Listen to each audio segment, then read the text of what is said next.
Good evening, everyone. My name is Tim Horgan, and I am the Executive Director of the World Affairs Council of New Hampshire.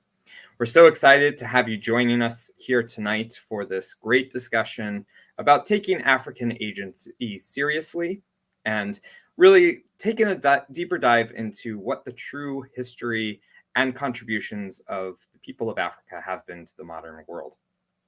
Before we get to that and our wonderful speaker, Dr. Femi Táíwò, we need to remind everyone that we are a nonprofit, nonpartisan, membership-based organization, and therefore take no stances on issues, policies, candidates, parties, etc. on down the line. We are here as your platform for discussion. We want everyone to join us in these globally minded discussions so that we can have a better understanding of the world, a better understanding of each other, and have the opportunity to challenge in a respectful manner the ideas and assumptions made by all. As a membership organization, we are community supported, and we need your help in order to continue these great programs. So whether you can become a member of our organization or a donor, we would love to have you involved more deeply in the creation of these wonderful and ongoing programs. As I said, we are so excited for tonight's event, and we thank all of those people who have made this event possible, namely our mission partner, Southern New Hampshire University, who provides such great and wonderful support to all of our programs throughout the year. So we are going to keep this intro short and bring on Dr. Femi Táíwò now to talk about taking African agency seriously. Dr. Táíwò is the professor of Africana Studies at Cornell University in New York. Prior to that, he was the professor of philosophy and the director of Global African Studies program at Seattle Washington University. He's got many books out there, and two of my personal favorites are How Colonialism Preempted Modernity in Africa, as well as Against Decolonization, Taking African Agency Seriously. And these are the two topics we're really going to dive into here tonight. We invite you throughout the evening to send us your questions, whether through the YouTube chat function or the Facebook Messenger app, or through council at wacnh.org. We really want this to be an open and robust discussion, so please send us your questions. I'll turn it over to Dr. Táíwò now for some initial remarks, and then we'll come back for a great little Q&A. Thank you very much, Tim, for that generous introduction. And I'm also very grateful to you and to Mahin Tariq and to the council for inviting me to be a part of your conversations. As a teacher, I never say no to an opportunity to go to places to teach and at the same time to learn. And I'm hoping that this evening I'm going to learn a few new things from my interlocutors, both you and members of the wider audience. To those of you who are in the audience, I'm always thankful when people take a chance on spending time they are never going to recover with me. I hope that what we do here tonight rewards, even if only in part, your time. There are three elements to the theme that I shared with the organization that I'll be talking about: decolonization, reconstructing Africa's place in the world, and taking African agency seriously. Let me start with decolonization. The book that he just mentioned, Against Decolonization, was written to take on what I now call the decolonization industry, where people, almost everything you touch now, it's something about decolonizing.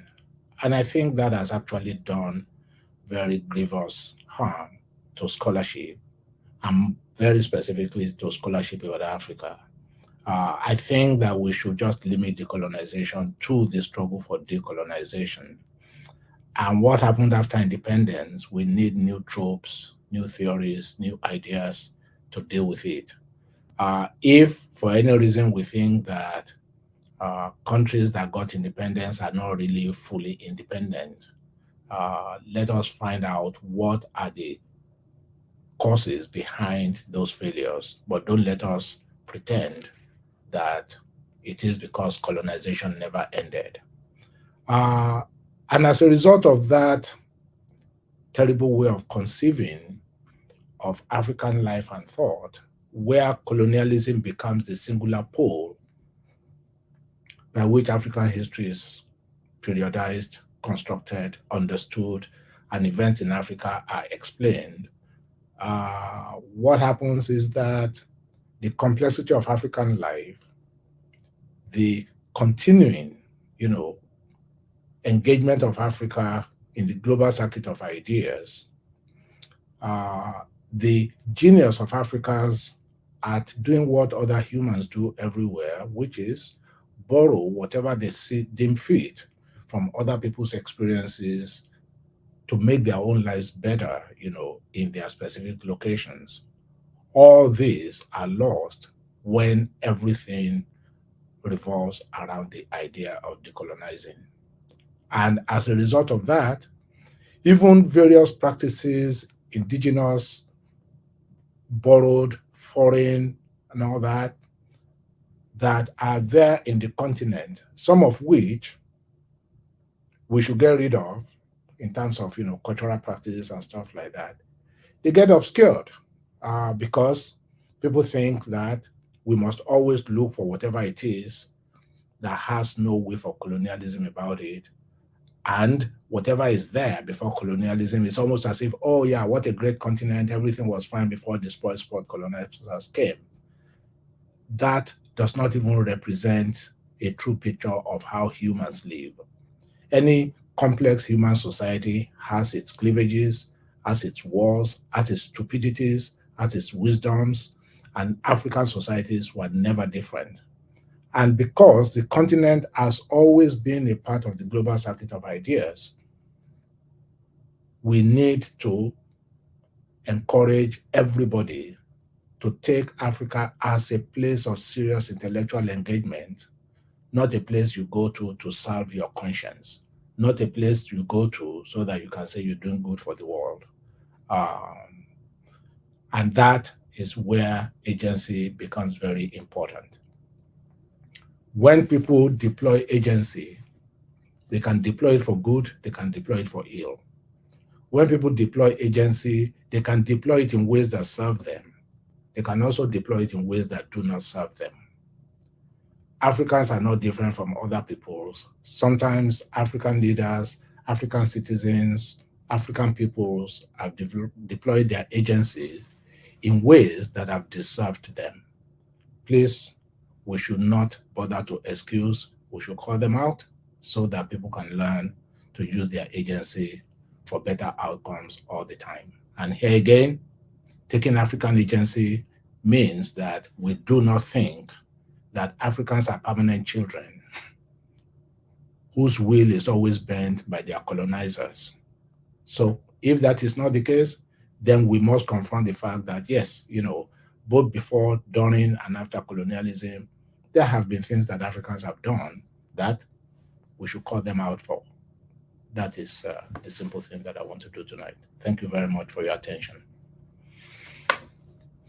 Great. So before I get to my questions, there's a question in the chat here to just have you give a bit of a definition of what you mean when you say decolonization and what some specific examples might be. In my book, I identified two senses of decolonization. The first sense, which I think is the useful one, was its original meaning. A place that used to be a colony becomes an independent entity. As a colony, its will was under the direction of its colonizer. As an independent entity, putatively, it now begins to make history again, as Cabral will put it, under its own steam. Then, people saw that many of those ex-colonies in Africa continue to exhibit all kinds of problems after independence. And the way people then describe it is that, oh, colonialism never ended, so now we need decolonizing again. And they now extend this not to just becoming an independent country. So they look at history, they look at philosophy, they look at politics, they look at law, they look at religion.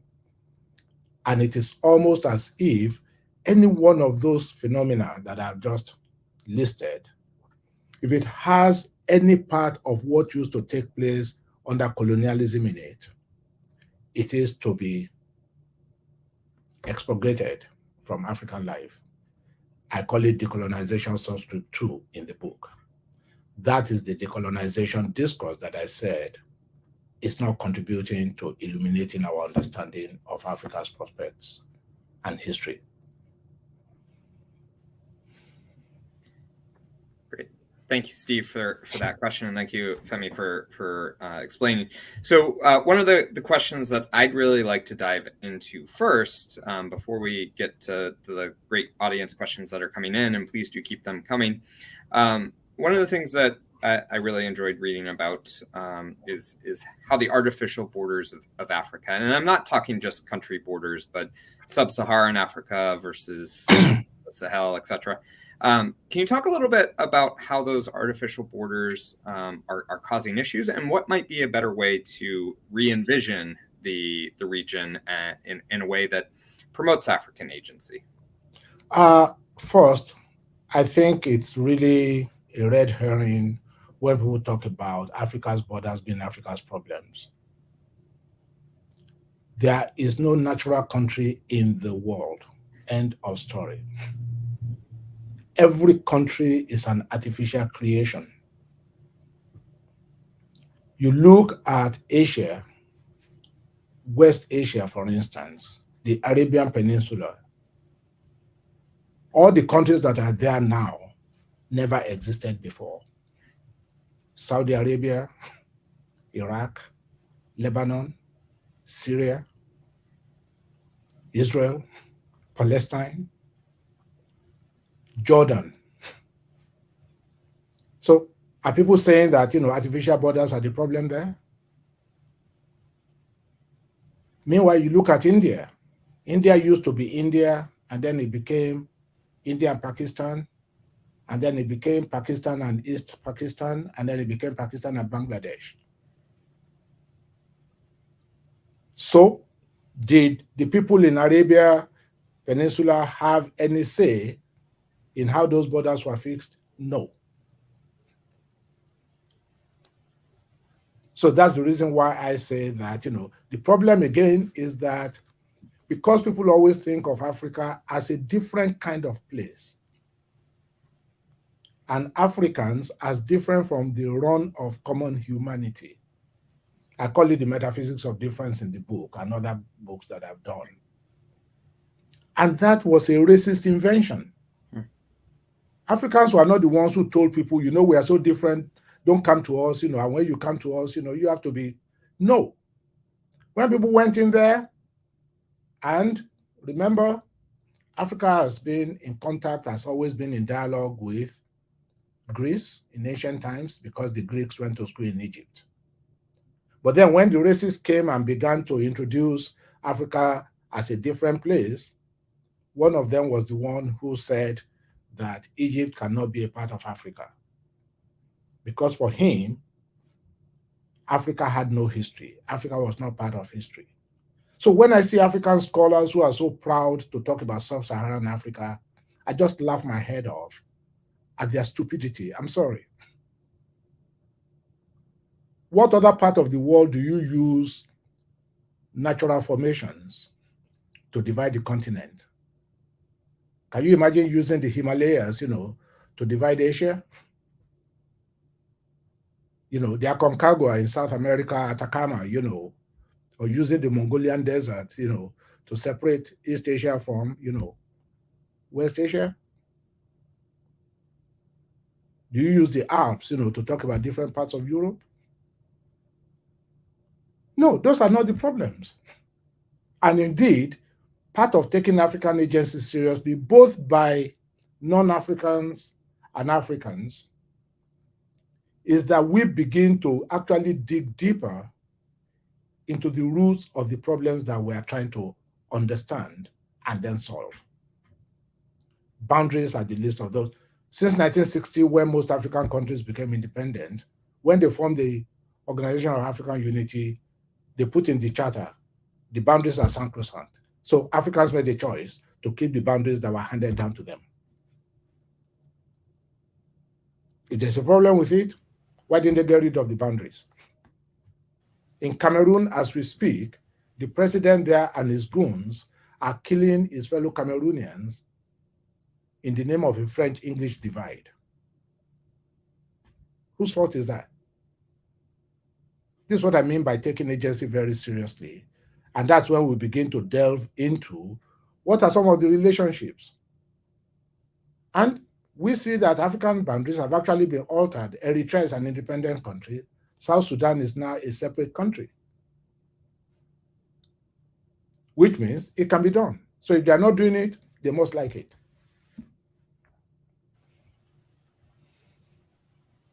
Great. So, sorry. So you mentioned the African scholars who like to bring up sub-Saharan Africa, and that leads into my next question of when we talk about Africa, and I mean we and sort of the Western media and aid agencies, we look at it as a place that needs help, that can't get its act together, that people are just barely scraping by. But we know that's not the case. There are some great pockets of really strong innovation, strong economies, and some really interesting thinkers and creators coming out of Africa. Can you talk a little bit about who some of those people are and what the true sort of contributions that these people are making to the modern world today? I can only do so from the perspective of political philosophy, law and all that. I cannot do so from the perspective of economics, because most African economics have never been run by people who have the best ideas, for them. And again, I'm not ready to say that, because if I say that all the rulers who mess up their own countries are playthings in the hands of greater powers, then I have to say that, yes, maybe the racists were right, that Africans have no heads. So you can use agency to hurt yourself. Your agency can make you elect for greed, and whatever it is that serves you will make you do that, even when it is not in the interest of your people. And you have to be held responsible for that. But let's talk about political philosophy. It is almost standard in Africanist political science to talk about the incompatibility of liberalism and African culture. And then you find many people in the decolonizing industry who think that liberalism is a Western invention, is a Western contraption, is a European idea. Meanwhile, when we go back in our history, we find that many Africans who have been schooled in these traditions actually said, we like that. When colonialists went to Africa and pretended that they were going to bring Africans to modernity, what some of us found out was that they did a bait and switch. Because the Africans who said, yes, we love this system that you are talking about, they all went to jail. And what did the colonizers do?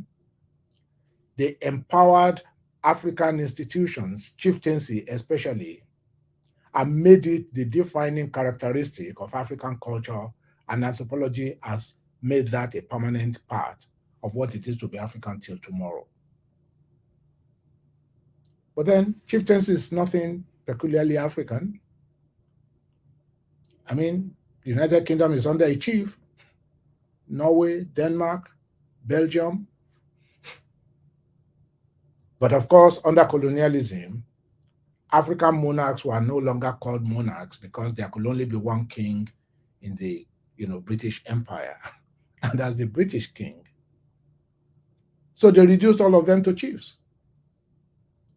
And African scholars do not do due diligence to say that, no, this is something we share. Because once people buy into the metaphysics of difference, yes, they're very happy to say, oh yeah, they have queens and kings in Europe, but we have chiefs.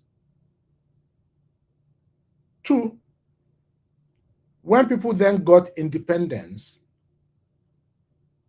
the independence struggle was fought on the basis of actually making those institutions work for Africans. Trade unions, rule of law, a state that is responsive and responsible to its citizens who put it in power, who put the government in power in the state, and a state that represents, embraces, and recognizes the inviolate dignity of every individual in the state. Colonialism was not a finishing school for any one of those categories. So after independence, that's exactly what people try to do, from Nyerere being a very important example. And until he died, he never gave up on his attachment to liberal democracy. Kwame Nkrumah, in the early part of his career, before he allowed himself to become a dictator, actually wrote a book, Africa Must Unite, and people should read some chapters in that book, and where he said, we did not become independent to enthrone another dictatorship along colonial lines. We became independent so that we can redeem the promise that colonialism made but could not fulfill for our people. Respect for their dignity, a government that is chosen based on their consent, a rule of law state, and of course, ownership of their economy. The most important for me is my countryman, Obafemi Awolowo, that nobody talks about in African political philosophy. And he may be the most important, the most sophisticated liberal political theorist, political philosopher in Africa in the 20th century. And he also wrote books. In fact, he has a book called The People's Republic. And his argument is that we must have a rule of law state. And even though he called himself a socialist, he called himself a democratic socialist. And he said that no ascriptive office, no office based on inheritance, heredity, ascription, chieftaincy, should be superior to authority based on governance by consent. That's an African speaking. Of course, people can dismiss him as Euro-centric, as an imperialist quisling. I don't do name calling. I'm a scholar. So if people think that there's something wrong with that, let's see where his argument falls short of what should be. And as I said in the book, when Nelson Mandela, was thinking of what the future South Africa should be, it was a future of liberalism, respect for the individual, rule of law, and that did not come from his chieftaincy background. In fact, that was the exact opposite of his chieftaincy origins. That's the kind of thing. And I'm saying that when you look at scholarship about Africa, these are not the kinds of things that you are getting. What you keep getting is, yes, African culture allows itself, lends itself to totalitarianism. People have low political culture, so they cannot embrace liberalism, as if liberalism is bred in the vein of people. Japan didn't have liberalism either.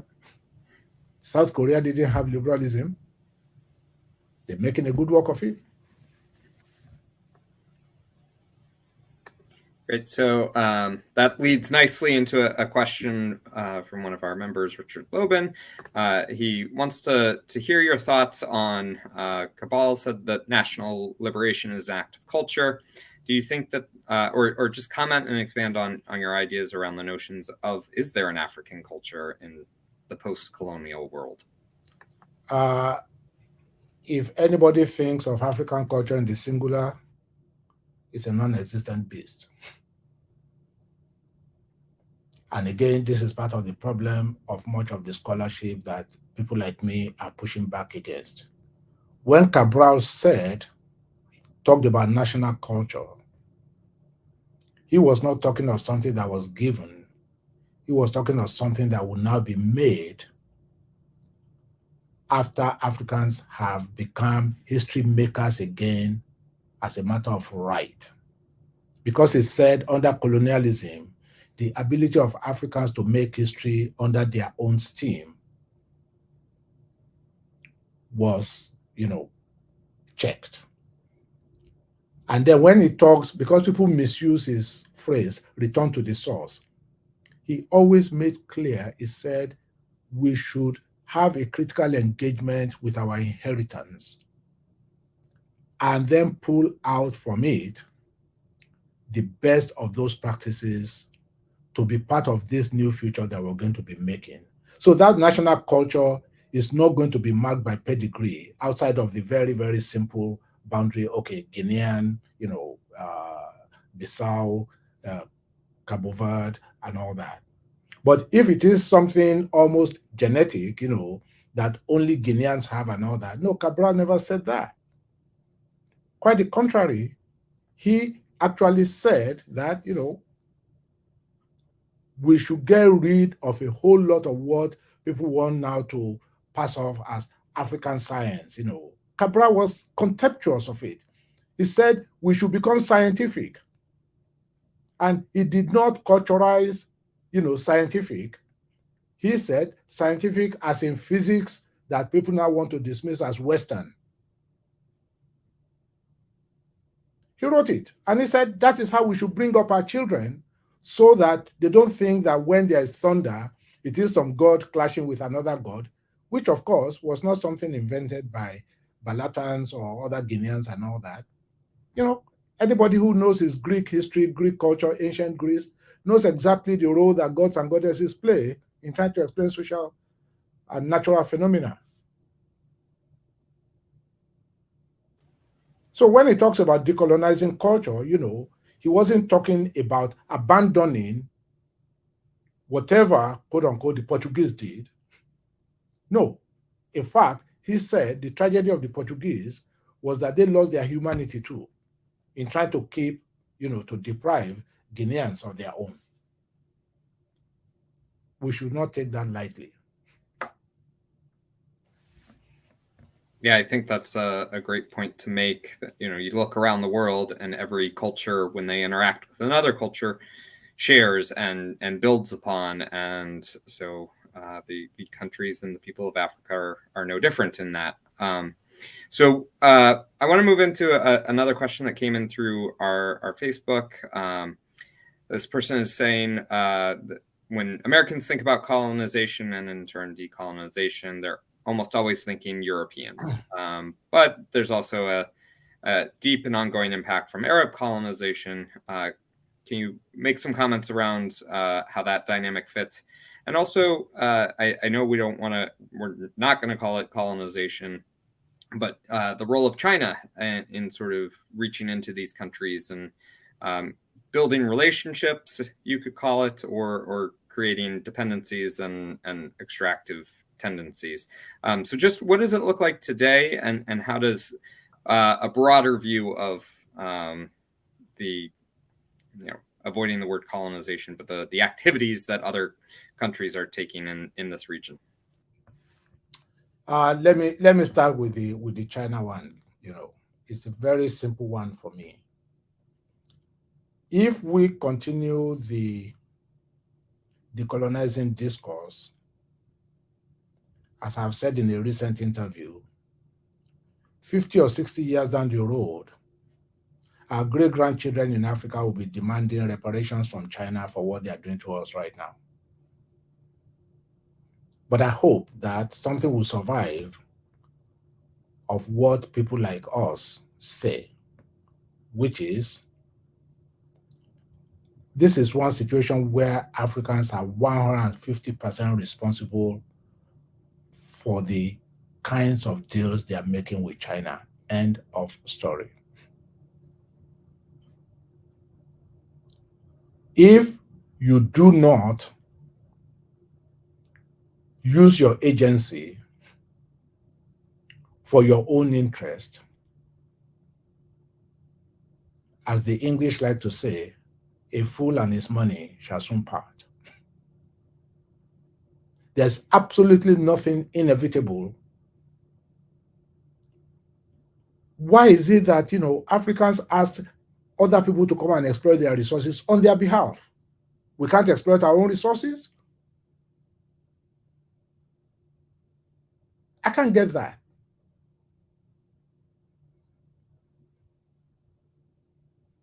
And the more people now try to say that, look at what China is doing, and of course the US and, European countries are now saying, oh, we're going to compete with China. What does that tell us about African agency and respect for African self? That everybody thinks that we should be their wards. And we're happy to oblige them. Something about that doesn't strike me as okay. Well, just to hop in here, I think it in our effort to change our thinking around this, I'd love to hear your thoughts of whether or not the right way to think about it, or a different way, positive way to think about it, is this is a great opportunity for the countries of Africa to leverage their agency between national or international powers, the Chinas, the USs, the Russias of the world, and say, listen, we have something you want, something you need. Let's make it worth our while. That's precisely the point I'm making. Let me give you an analogy. I had the privilege of teaching in South Korea some years ago. I traveled on the high-speed train that was then in service in South Korea. A year after I left there, the high-speed train that I traveled on, the South Koreans imported from France. A year after I left there, the South Koreans announced their first prototype of high-speed trains. Now, you come to Africa, all those projects that China is doing, there is absolutely no possibility for most of them of developing local agency. On some of those projects, they actually bring laborers from China. I saw that in Jamaica. And I said to my Jamaican friends, you don't have masons anymore in Jamaica? What are those people doing on the rafters, of the building that was being constructed for the medical school there back then? How do you explain that? What resources does South Korea have to leverage negotiation with France so that they could, reverse engineer the high-speed train and begin to compete with France on the world market? And I'm sure that market is principally going to be Africa soon. And what is going on in Congo? What is going on in Nigeria? They arrested a Chinese guy in northeast Nigeria. Not even a company, not a corporation. He was there with other people and all that, digging lithium. How does that happen?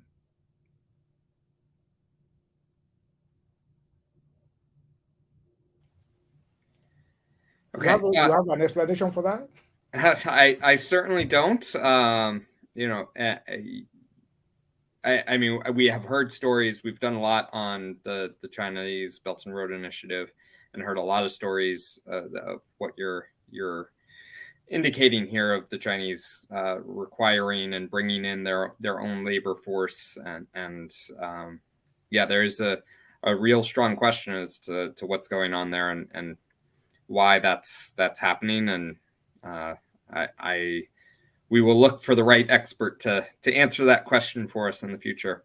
No, I think you should get the people who are running those countries to come and explain to you why they think that, they must take whatever is being offered. That's where agency comes in. Right. And don't let anybody go around now saying that, because when you say that they don't have a choice or that they are so weak and all that, then you are saying that Africans are permanent children, which is what the racists say. Right. Yeah, it is a great sort of reimagining and way to think differently that I don't think necessarily is told in the Western storyline, and quite possibly in China and other areas of the world. We're talking how Africans are not inherently unique or different. I guess the U.S. is the same, that we are not inherently unique or different to think in these ways. So the next question. There's one part of the question that I haven't answered. Sure. Yeah, please. About Arab colonization. Did I get that right? Yeah.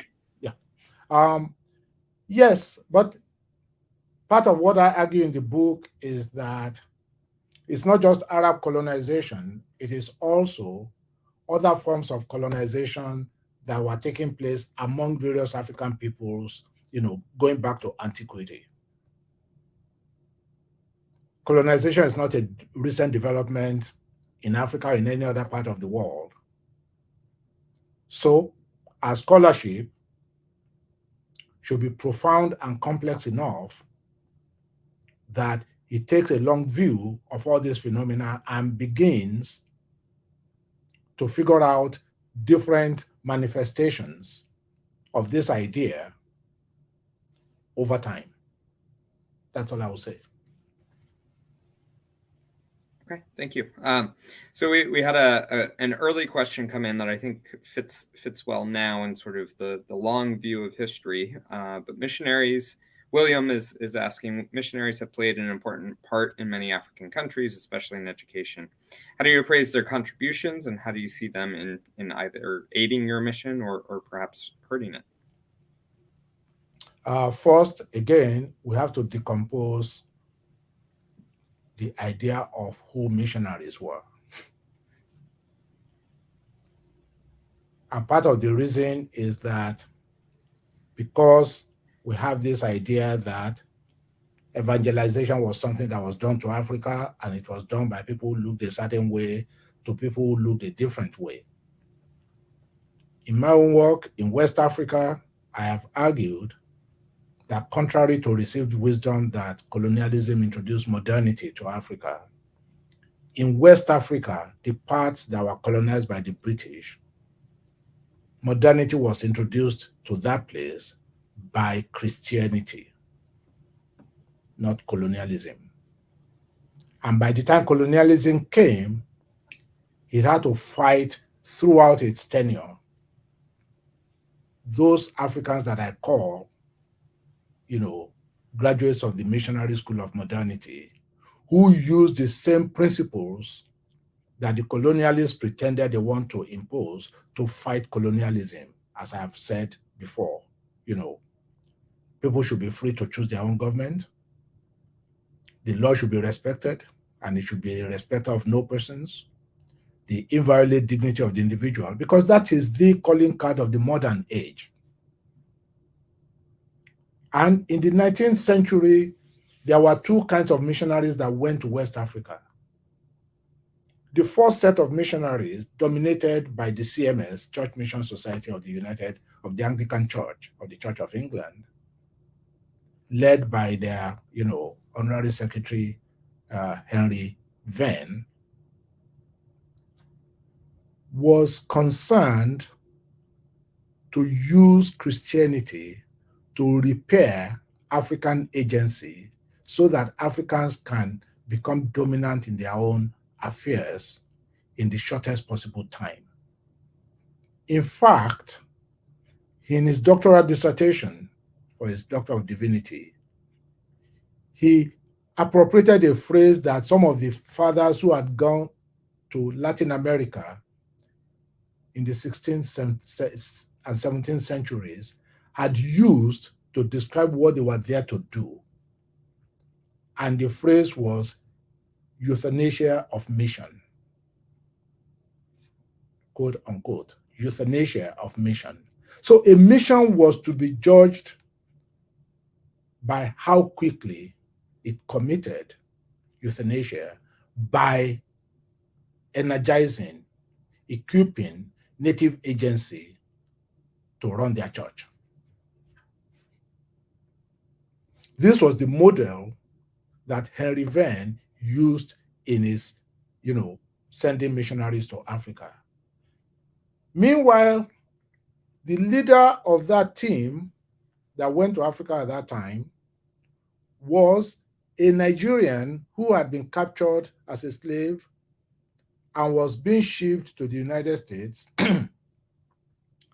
and the ship was stopped by the British Navy, and he was returned to Sierra Leone, where he went to school, ended up becoming the first consecrated bishop, African bishop of the Church of England. He was consecrated in 1864. His name is Samuel Ajayi Crowther. A good part of the missionary work that took place in the place we now call Nigeria, in many parts of Ghana,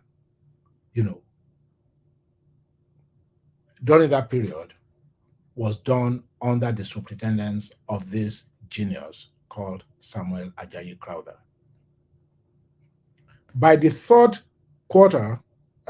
by the last third of the 19th century, with race science and racism and all that becoming dominant even in the church, and Henry Venn having died, a new set of missionaries came who were in cahoots with the colonialists. And they were the ones who disgraced Crowther out of office as the Bishop of the Niger. Guess what? The current Archbishop of Canterbury in 2014, on the 150th or whatever anniversary of Crowther's consecration, did a sermon specifically to apologize to Crowther and his family for what his predecessors did to him. So when I say that, you then find that a good part of the progress that was made that people now chalk down to colonialism in Nigeria specifically were actually made by Christian missions. The first secondary school in Nigeria was founded by the CMS in 1859. The first government secondary school in Nigeria under colonialism did not happen until 1909. So Christian missionaries, who were mostly more than 75% of the personnel in all those mission stations in Ghana, in Nigeria, different parts of southern Nigeria and all that, were all Africans. So Africans were actually evangelizing their own people. And that's another great point. I think a lot of the time when the story is told about evangelization, it's, well, people are going there and forcing everyone to convert, and that does remove the people's agency to make the decision themselves. I mean, being a Latin American studies major myself, having seen some of the beautiful artwork that incorporated both the traditional and the Christian values, I think is a really good sort of way to look at it, that these people are making decisions, and yes, there were some terrible, horrible things done, but at the end of the day, people can either subvert or join up on their own accord. So Pamela has a couple of questions that she sent in, and I want to start with her question on how effective, since we've been talking about the Belt and Road and sort of this new agency and potential opportunity for African countries. How good have they been at negotiating fair deals with the Chinese, in your opinion, over the long term? That's beyond my ken. Okay, fair enough. Yeah, so we'll go with this one then. So what are your perspectives on the African Union as a regional bloc? Can I plead the fifth on that? you can. We can go in a different direction for you. Because let me just say very briefly Sure. that on the centenary of Nkrumah's passing, the AU organized a conference at which I was privileged to present. And one of the things I did there was to say that the AU that we have now could not have been the AU that Nkrumah and his fellows were thinking about. And I was specifically livid back then at the fact that the AU was under the thumb of Muammar Gaddafi.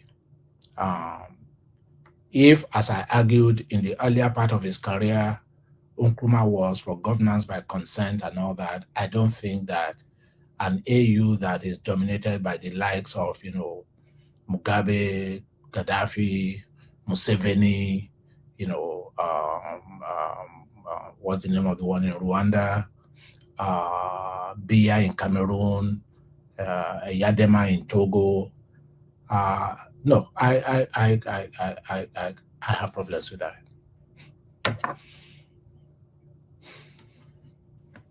Okay. So can you talk a little bit about just the sort of standing and sort of choices that are being made in I guess you can take whatever region of Africa you want to focus on, and talk a little bit about what can we do as an individual, as a country, as a world, to really help promote African agency. And a really interesting question that comes up alongside of that is, what role does the world have to play in that, versus is that entirely on the people of Africa to enact their agency? Let me talk about the role that the world needs to play. And I'm talking now specifically from the perspective of a teacher, of a scholar.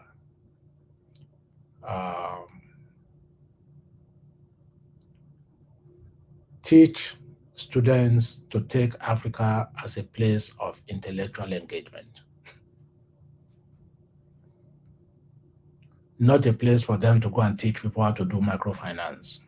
I grew up in the market in Ibadan. I knew microfinance. Africans don't need outsiders to come and teach them that. But because we have a very, very low view of African wheat, everybody gets in on that, and then we wave, our trophies. Hey, I was there, I was helping to dig latrines.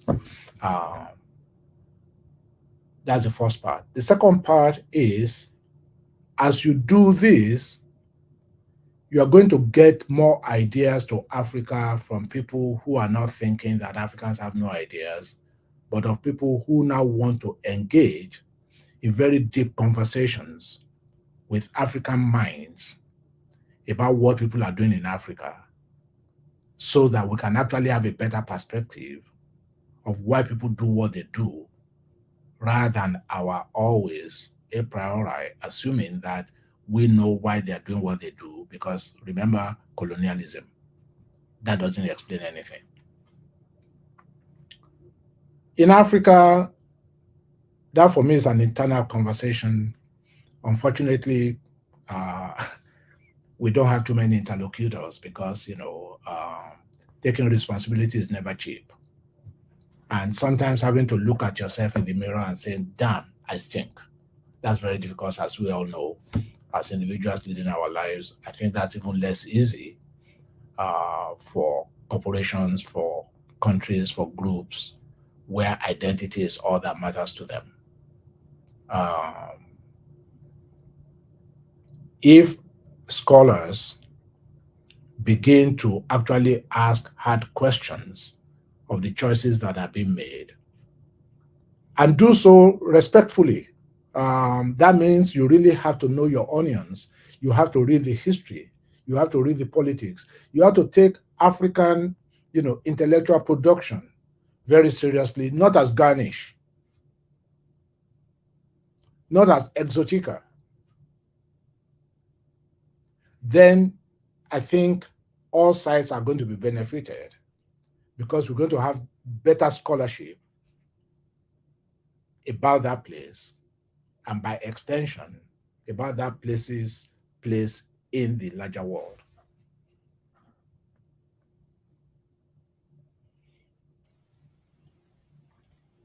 So in terms of getting to a point where Africans have more agency, I think, and correct me if I'm wrong here, politics, of course, plays a huge role in this. And we see that if you look at the democracy scores, democracy indexes that various corporations and nonprofits and think tanks put out, they do not score well for the most part. There are some exceptions within that. But what can be done to improve the state of democracy? Is it important that we do that work? And again, where does the line begin and end for what Africans need to do themselves and what the world can do to help support their work? Thank you. Africans are already doing the heavy lifting where that is concerned.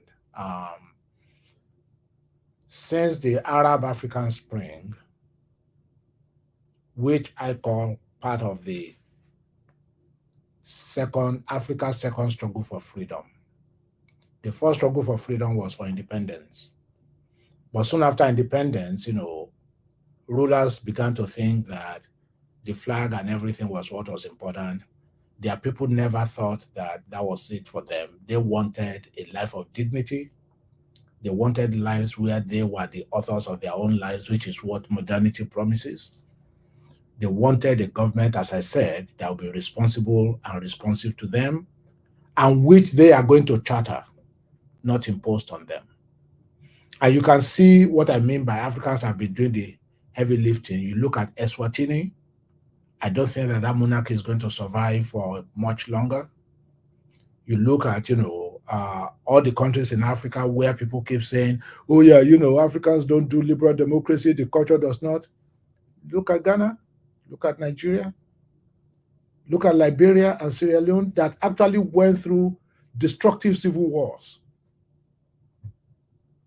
Look at Senegal, even though the guy who is there now is trying to destroy the legacy by trying to work for, an illegal third term. So the world should tell them, no, you cannot change the constitution to benefit you. If you change the constitution, that's part of the principle of liberal democracy. It has to benefit the future, not you. But this is again part of the problem of the decolonizing discourse, because when you say that liberalism and liberal democracy, representative government are Western contraptions, then you leave yourself completely unable to issue critical points against the likes of Paul Biya, the likes of, Alpha Conde in Guinea, the likes of Kagame, who tells everybody, we went through genocide, we don't want that ever again to happen, Nkrumah became a dictator, it did not save him. Freedom is the key. And ordinary people should have the freedom to be able to order their lives. That, for me, is where the world can support. So instead of allowing people and say, oh, that's Africa, no, hold people to the same standards that everyone else is held to. And those standards are now pretty much global. I don't see South Koreans, capping about how their constitution was handed over to them by an American general. They've done a good job of running, representative government, including putting 3 of their military rulers in jail several years after they left office. That has never happened anywhere in Africa. We need that to happen. Yeah, no, I'll point out I was doing some quick background research. Sao Tome and Principe actually has a higher score than the United States in terms of global freedom, and Ghana is only 3 points behind the U.S. So it is. So that's what I mean by decolonizing, getting in the way of people really seeing how Africa is so different, it's so complex. Mm-hmm. You cannot apply the same standard. You have to study each place and then have arguments with people. Sure. Yeah, it's similar to saying, New Hampshire must exactly be the same as California, or California and Texas are exactly the same. There may be some overarching things to be drawn there, but when you were talking about such large areas, and I think this is one of the big misconceptions about Africa because of the way the globe gets stretched when you flatten it out. Yeah. People don't realize how big and diverse Africa is. Okay, we've got just a few minutes left here in our hour, and I again want to thank you, Dr. Táíwò, for this great conversation. But let me finish with this question. Our members, our participants are always wondering how this affects them. How does the way in which Africa is talked about, studied, dealt with, affect the people of, and I will mention our audience is global here. We had 125 countries represented last year. So how does this, as sort of a global view, how does this impact the everyday person? If they have restaurants in their areas, let them go sample. Let them go to their libraries and read literature from Africa. Read random, histories of Africa, and all that. Educate themselves, subscribe to African magazines. With the online, the explosion in online publications now, there are very cheap ways to get an education about Africa and get into conversations with people based on knowledge, not based on feelings.